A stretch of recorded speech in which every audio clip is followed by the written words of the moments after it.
बिस्मिल्लाहिर्रहमानिर्रहीम। आज के इस डिस्कशन में हम FAR 1 financial accounting and reporting 1 autumn 2024 की अटैम्प्ट का क्वेश्चन नंबर 3 सॉल्व करेंगे। और ऑटम 2024 के अटैम्प्ट का question number 3 correction of error के टॉपिक से पर्टेन करता है। 8 मार्क की वेटेज है सवाल की। अगेन पास पेपर के क्वेश्चंस को सॉल्व करते वक्त कभी भी ये रिकमेंडेड नहीं है कि आप डायरेक्टली इसका वीडियो सोल्यूशन देख लें। आपने सवाल को पहले खुद से रीड करके अटैम्प्ट करना है और खुद से रीड करके अटैम्प्ट करने के बाद फिर आपने इसका सोल्यूशन कंपेयर करना है, इसकी सोल्यूशन वीडियो को रेफर करना है। तो करेक्शन ऑफ एरर के टॉपिक से पर्टेन करता है क्वेश्चन नंबर 3 ऑटम 2024 की अटैम्प्ट का। 8 मार्क की वेटेज है सवाल की। रीड करते हैं, डिस्कस करते हैं और सॉल्व करते हैं इसे। कहता है the trial balance of Lavapura stores did not agree at 30 June 2024 and shortage of rupees 2,61,500 on the debit side was carried to the suspense account. Subsequently, the following were identified. हमारे पास एक company है लावापुरा stores LPS के नाम से। इसका trial balance reconcile नहीं कर रहा। ट्रायल बैलेंस का डेबिट क्रेडिट बैलेंस 30 जून 2024 पे मैच नहीं कर रहा और हमने 2,61,500 डेबिट बैलेंस सस्पेंस अकाउंट में रिकॉर्ड कर लिया। अब सस्पेंस अकाउंट में हमने ये बैलेंस तो रिकॉर्ड कर लिया, इसके बाद हमने ये कुछ चीज़ें आइडेंटिफाई की है। रिक्वायरमेंट में हमसे कहता है कि prepare the correcting entries, narrations are not required. हमें रेक्टिफिकेशन एंट्रीज, हमें करेक्शन एंट्रीज बनानी है। 1 बाय 1 इन एडजस्टमेंट्स को रीड करते जाएंगे, सॉल्व करते जाएंगे। और मैं अपने पास एक सस्पेंस अकाउंट भी क्रिएट कर लेता हूँ, ये मेक श्योर करने के लिए कि हमारा suspense account in the and 0 होना चाहिए, सस्पेंस अकाउंट का बैलेंस खत्म होना चाहिए। तो हमारे पास ऑटम 24 की अटेम्प्ट का क्वेश्चन नंबर 3 लावापुरा स्टोर्स। मैं एक सस्पेंस अकाउंट आपके सामने ओपन कर लेता हूं।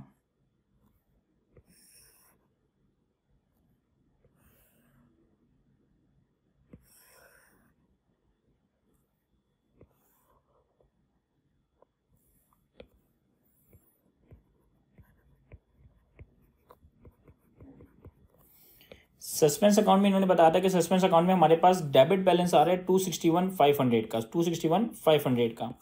तो डेबिट साइड पे 261,500। अब 1 बाय 1 सारी एडजस्टमेंट्स को रीड करते जाएंगे और रेक्टिफिकेशन एंट्रीज बनाते जाएंगे। Point number 1, sale of ₹56,000 was entered in the sales day book as ₹65,000 and posted to the customer account at ₹6,500. Control accounts are not maintained for trade receivable and payable. कहता है एक 56,000 रुपये की cell हुई, जिसे हमने सेल्स डे बुक में 65,000 का रिकॉर्ड कर लिया। एक 56,000 रुपये की सेल्स हुई जिसे हमने सेल्स डे बुक में 65,000 का रिकॉर्ड कर लिया, 65,000 का रिकॉर्ड कर लिया। और कस्टमर अकाउंट्स में इसे 6,500 पे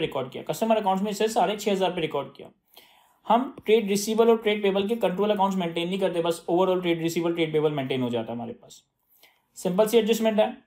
देखो 56,000 की सेल्स एक्चुअली है। हमने कितनी रिकॉर्ड की है? 65,000। तो अगर 56,000 की सेल्स हैं और हमने 65,000 रिकॉर्ड कर लिया है, यानी कि हमने सेल्स ज्यादा रिकॉर्ड कर दी है। 56,000 रिकॉर्ड होना था, हमने 65,000 रिकॉर्ड कर दिया। तो सही करने के लिए क्या करेंगे सर? सही करने के लिए सेल्स कम कर देंगे और सेल्स को कम करने के लिए हम डेबिट कर रहे होते हैं। देखिए आम हालात में जब आप सेल्स रिकॉर्ड करते हैं तो सेल्स क्रेडिट होती है ना, लेकिन अगर उसी सेल्स को मुझे कम करना है, रिवर्स करना है, तो मैं सेल्स डेबिट कर दूंगा। कितने से सर? 65,000 पे आपने रिकॉर्ड किया है, जबकि एक्चुअली सेल्स का नंबर 56,000 था। 56,000 की सेल्स थी, हमने 65,000 रिकॉर्ड कर ली।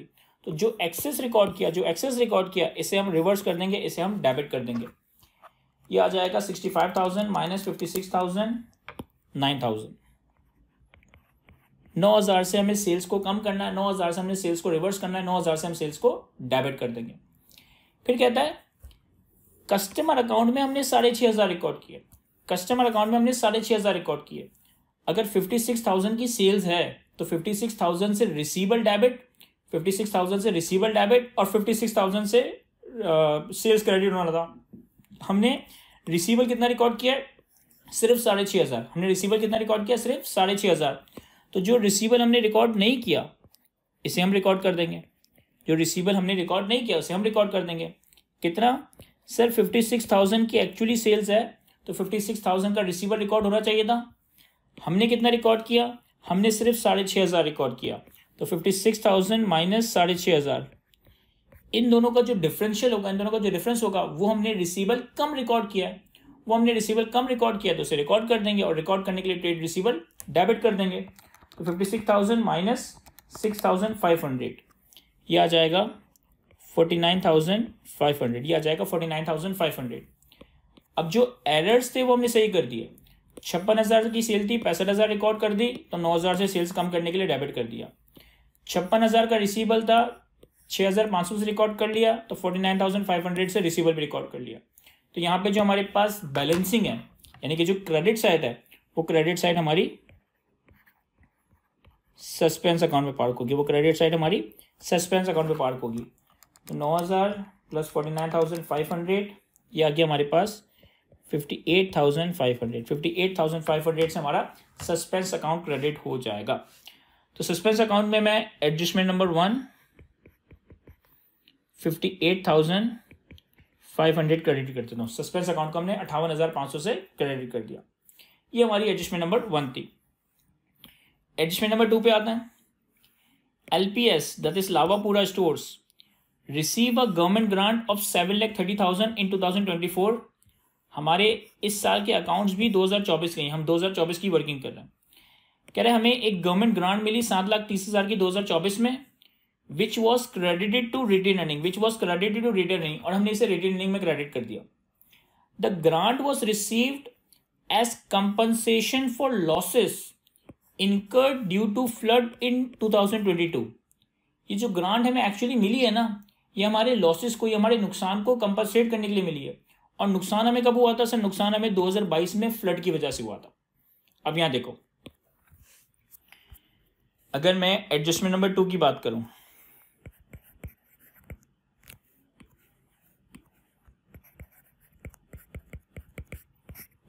तो एडजस्टमेंट नंबर 2 में एंट्री ऑलरेडी मेड क्या है, हमने क्या एंट्री बना दी, हमने क्या गलत एंट्री बना दी है।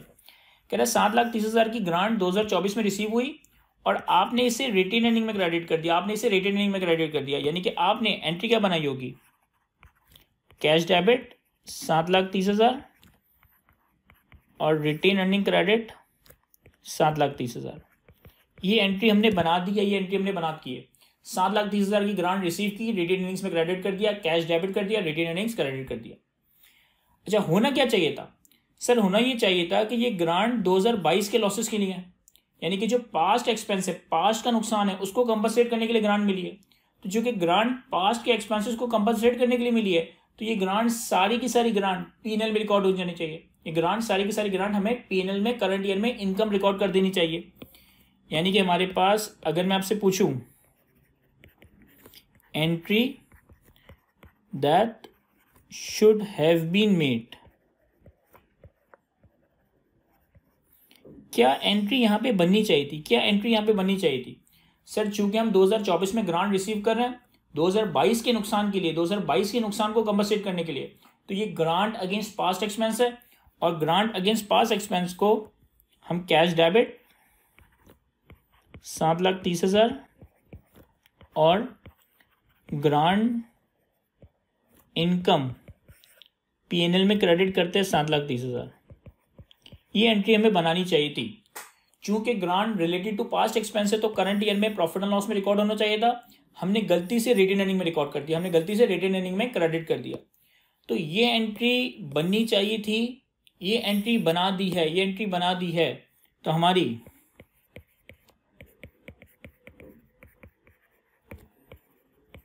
रेक्टिफिकेशन एंट्री क्या होगी सर? अगर रेक्टिफिकेशन एंट्री पे गौर करें तो कैश 7,30,000 से डेबिट हुआ है, कैश 7,30,000 से डेबिट होना चाहिए था, कैश सही डेबिट हुआ है 7,30,000 से।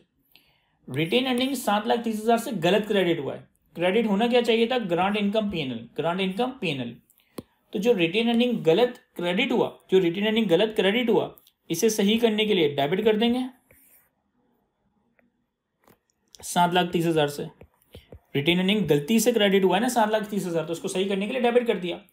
और ग्रांट इनकम पीएनएल में रिकॉर्ड नहीं हुई तो इसे हम रिकॉर्ड कर देंगे। कितने से? सर 7,30,000 की ग्रांट इनकम है जो कि पीएनएल में रिकॉर्ड नहीं हुई, तो इसे हमने रिकॉर्ड कर दिया।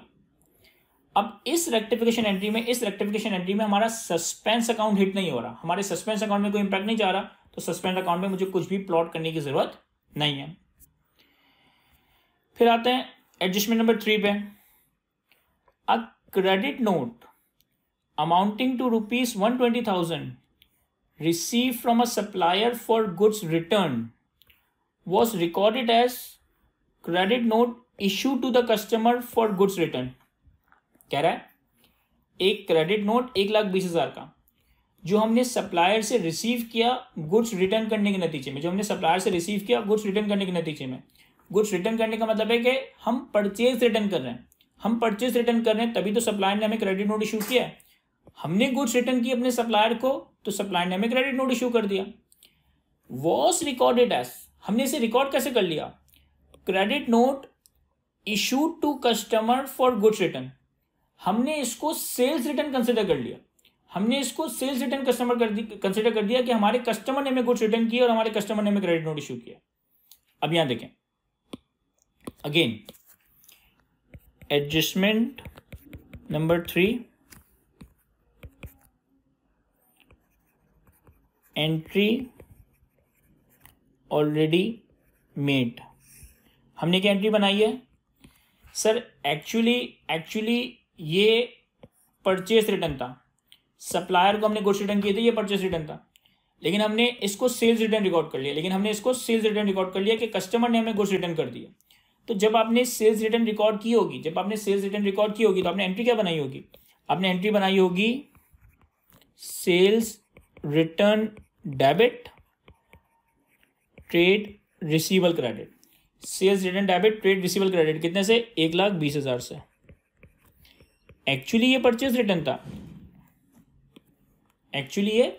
था, लेकिन हमने इसको कैसे रिकॉर्ड कर दिया? Sales return. तो सेल्स रिटर्न रिकॉर्ड करने के लिए हमने सेल्स रिटर्न डेबिट की होगी, ट्रेड रिसीवल क्रेडिट किया होगा। सर होना क्या चाहिए था?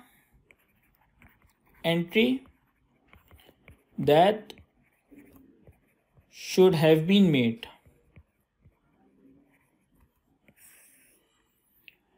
होना ये चाहिए था कि चूंकि ये परचेज रिटर्न थी तो हमें एंट्री बनानी चाहिए थी trade payable debit purchase return credit. Trade payable debit purchase return credit कितने से? 1,20,000 से। अब ये एंट्री बननी चाहिए थी, हमने ये एंट्री बना दी। परचेज रिटर्न रिकॉर्ड होना चाहिए था, हमने सेल्स रिटर्न रिकॉर्ड कर दिया। तो अब रेक्टिफिकेशन एंट्री क्या होगी? सर रेक्टिफिकेशन एंट्री बहुत आसान है, इसको भी रिवर्स कर दें और इसको रिकॉर्ड कर दें। ये जो गलत रिकॉर्ड हुआ इसे रिवर्स कर दें, ये जो रिकॉर्ड ही नहीं हुआ इसे रिकॉर्ड कर दें, सिंपल। तो हमारे पास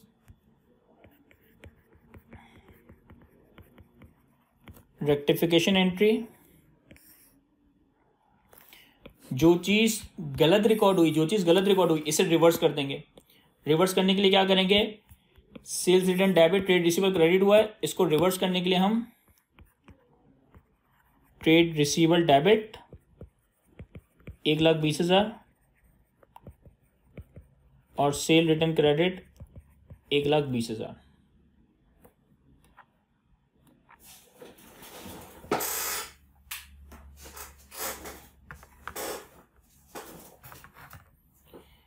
trade receivable debit sales return credit और परचेज रिटर्न जो एक्चुअली है, जो कि रिकॉर्ड नहीं हुआ, इसे हम रिकॉर्ड कर लेंगे। तो रिकॉर्ड करने के लिए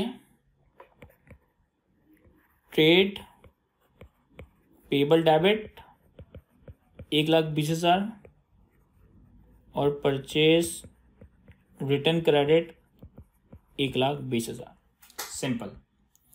अगेन इस एडजस्टमेंट नंबर 3 में जो हमने रेक्टिफिकेशन एंट्रीज बनाई, इसमें सस्पेंस अकाउंट कहीं भी हिट नहीं हो रहा, सस्पेंस अकाउंट कहीं भी डेबिट क्रेडिट नहीं हो रहा, तो सस्पेंस अकाउंट में हमारी कोई एडजस्टमेंट पार्ट नहीं होगी। इसके बाद एडजस्टमेंट नंबर 4 पे आता है।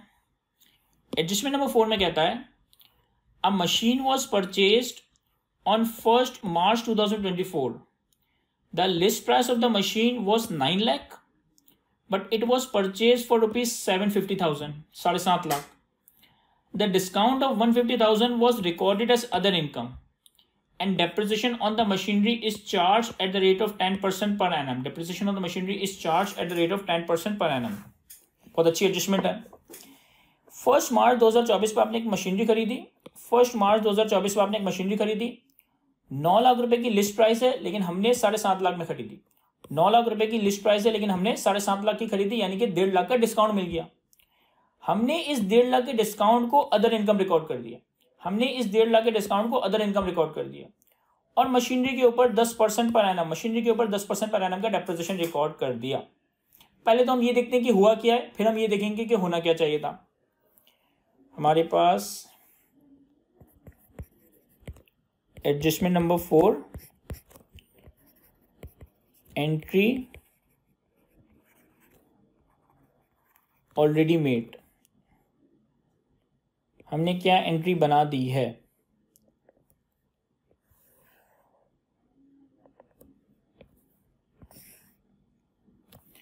हमने 1 मार्च 24 पे एक मशीनरी खरीदी.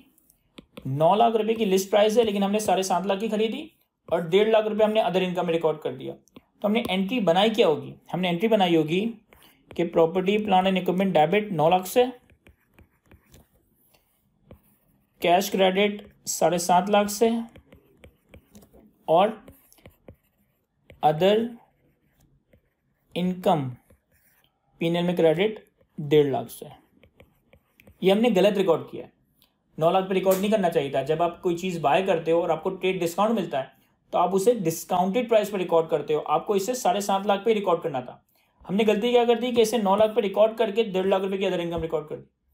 अच्छा, फिर हमने ये गलती तो कर दी लेकिन इसकी वजह से जब हमने ईयर एंड पे डेप्रिसिएशन रिकॉर्ड किया होगा तो डेप्रिसिएशन भी हमने 9 लाख पर रिकॉर्ड कर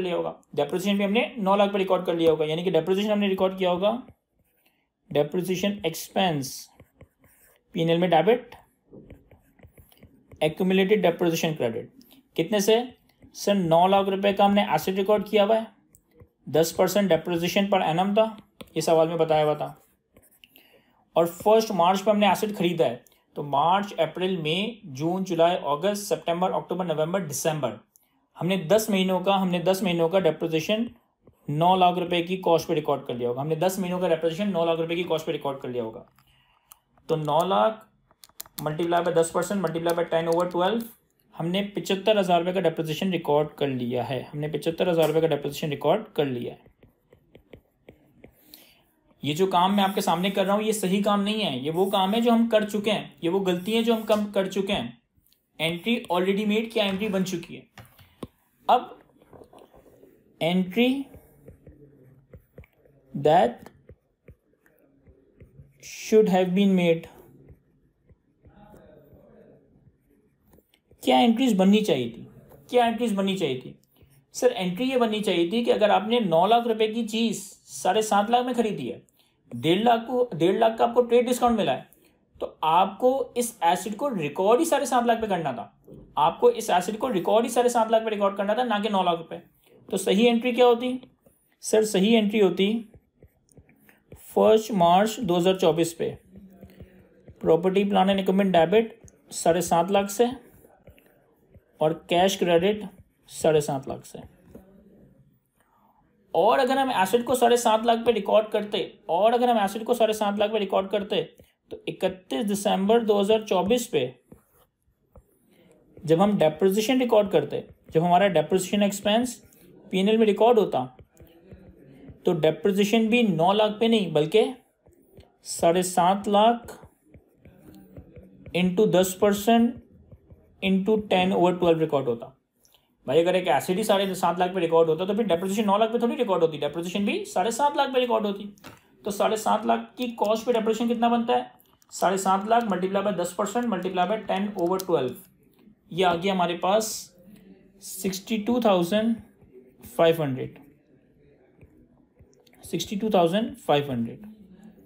अब ये एंट्रीज बननी चाहिए थी, ये एंट्रीज बना दी है.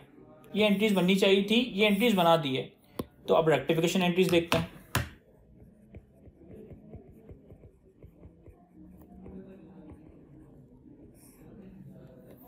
देखो rectification entry, property plan and equipment 9 lakh से डेबिट हुआ, property plan and equipment 9 lakh से डेबिट हुआ, होना कितना चाहिए था 7.5 लाख, होना कितना चाहिए था 7.5 लाख। तो इसका मतलब है कि आप प्रॉपर्टी प्लान एंड इक्विपमेंट को 1.5 लाख से कम कर दें, आप प्रॉपर्टी प्लान एंड इक्विपमेंट को 1.5 लाख से कम कर दें, क्रेडिट कर दें। 7.5 लाख से डेबिट होना चाहिए था, हमने 9 लाख से डेबिट कर दिया, तो गलती जो थी 1.5 लाख की उसे क्रेडिट कर दिया। कैश 7.5 लाख से क्रेडिट होना था, कैश 7.5 लाख से ही क्रेडिट हुआ है, कैश सही अमाउंट से क्रेडिट हुआ है। अदर इनकम 1.5 लाख की रिकॉर्ड हुई जो कि रिकॉर्ड नहीं होनी चाहिए थी, 1.5 लाख रुपए से अदर इनकम क्रेडिट हुआ जो कि रिकॉर्ड नहीं होना चाहिए था। तो सही करने के लिए क्या करूंगा सर, सही करने के लिए आप अदर इनकम P&L में डेबिट कर देंगे 1.5 लाख, अदर इनकम 1.5 लाख से P&L में डेबिट कर देंगे। मैं रिपीट कर रहा हूं, 7.5 लाख पे property plan and equipment record होना था, हमने 9 लाख पे रिकॉर्ड कर दिया, तो इन दोनों का जो डिफरेंशियल है उससे कम कर दिया, 1.5 लाख से property plan and equipment credit कर दिया। कैश तो सही रिकॉर्ड हुआ है, 1.5 लाख की अदर इनकम रिकॉर्ड हुई जो कि रिकॉर्ड नहीं होनी चाहिए थी, तो इसे भी रिवर्स कर दिया, डेबिट कर दिया। डेप्रिसिएशन की एंट्री अगर आप देखें तो 75,000 से डेप्रिसिएशन रिकॉर्ड हुआ है, 75,000 से डेप्रिसिएशन रिकॉर्ड हुआ है, होना कितना चाहिए था 62,500, होना कितना चाहिए था 62,500। तो जो डेप्रिसिएशन ज्यादा रिकॉर्ड हुआ इसे रिवर्स कर देंगे, accumulate depreciation debit, depreciation expense P&L में क्रेडिट। कितने से सर 75,000 का डेप्रिसिएशन रिकॉर्ड हुआ है जबकि रिकॉर्ड होना चाहिए था 62,500। तो 75,000 और 62,500 इन दोनों का जो डिफरेंशियल है 75,000 माइनस 62,500, ये आता है 12,500। 12,500 से 12,500 से हमने डेप्रिसिएशन ज्यादा रिकॉर्ड कर दिया, इसको रिवर्स कर देंगे, एक्यूमुलेटेड डेप्रिसिएशन डेबिट और depreciation expense credit, accumulated depreciation debit और डेप्रिसिएशन एक्सपेंस हम क्रेडिट कर देंगे, दैट्स इट। सर इस रेक्टिफिकेशन एंट्री में भी सस्पेंस अकाउंट हिट नहीं हो रहा, इस रेक्टिफिकेशन एंट्री में भी सस्पेंस अकाउंट डेबिट क्रेडिट नहीं हो रहा, तो सस्पेंस अकाउंट में कोई एडजस्टमेंट नहीं जाएगी। पॉइंट नंबर 5 में कहता है the balancing amount in the suspense account, the balancing amount in the suspense account after taking into affect of the above correction is considered as loss from embezzlement, is considered as loss from embezzlement। कह रहा है इन entries को account for करने के बाद, इन गलतियों को सही करने के बाद सस्पेंस अकाउंट में जो भी बैलेंसिंग आएगा ना, सस्पेंस अकाउंट में जो भी बैलेंसिंग आएगा ये आपका लॉस फ्रॉम एम्बेजलमेंट, ये आपका कैश या लॉस चोरी हो गया। सर हमारे पास इन सारी एडजस्टमेंट्स में से सस्पेंस अकाउंट में सिर्फ एक एडजस्टमेंट जा रही थी, सस्पेंस अकाउंट में सिर्फ एक एडजस्टमेंट जा रही थी, तो सस्पेंस अकाउंट में बैलेंसिंग कितना है सर, बैलेंसिंग है 261,500, 261,500 माइनस 58,500, माइनस 58,500, तो बैलेंसिंग आ रहा है 2,03,000, बैलेंसिंग आ रहा है 2,03,000। ये हमारा लॉस फ्रॉम एम्बेजलमेंट है। अब देखो adjustment number 5, loss from embezzlement अगर हमें रिकॉर्ड करना है तो लॉस डेबिट होता है, लॉस एक एक्सपेंस से P&L में डेबिट होगा, तो हमारे पास लॉस फ्रॉम एम्बेजलमेंट P&L में डेबिट होगा 2,03,000 से, और सस्पेंस अकाउंट क्रेडिट होगा 2,03,000 से। जो भी सस्पेंस अकाउंट में बैलेंसिंग आ रहा था उसे मैंने लॉस फ्रॉम एम्बेजलमेंट रिकॉर्ड किया और सस्पेंस अकाउंट क्रेडिट कर दिया। अब अगर हम सस्पेंस अकाउंट में चलें तो सस्पेंस अकाउंट में 2,61,500 का डेबिट बैलेंस था, 58,500 की एडजस्टमेंट नंबर 1 थी, और फिर हमने एडजस्टमेंट नंबर 5 में लॉस रिकॉर्ड किया और सस्पेंस अकाउंट क्रेडिट किया। तो सस्पेंस अकाउंट में क्रेडिट साइड पे, सस्पेंस अकाउंट में क्रेडिट साइड पे 2,03,000 आ जाएगा, loss from embezzlement debit, suspense account credit. और जब आपने सस्पेंस अकाउंट में ये एंट्री पार की तो डेबिट बैलेंस आ रहा है 261,500, क्रेडिट बैलेंस इन दोनों का टोटल भी 261,500, तो सस्पेंस अकाउंट का बैलेंस आपका जीरो हो जाएगा, सस्पेंस अकाउंट का बैलेंस आपका जीरो हो जाएगा। तो ये पहली एडजस्टमेंट की रेक्टिफिकेशन एंट्री, ये दूसरी एडजस्टमेंट की रेक्टिफिकेशन एंट्री, ये तीसरी एडजस्टमेंट की रेक्टिफिकेशन एंट्री, ये चौथी एडजस्टमेंट की रेक्टिफिकेशन एंट्री, और ये पांचवी एडजस्टमेंट में जो भी बैलेंसिंग था वो हमने लॉस रिकॉर्ड कर दिया है। तो यहां तक हमारा ये सवाल कंप्लीट हुआ जाता है। आई होप कि मैं आपको अच्छे से एक्सप्लेन कर सका हूं। आज की अपनी इस गुफ्तगू को यहीं तक रखना है। Thank you.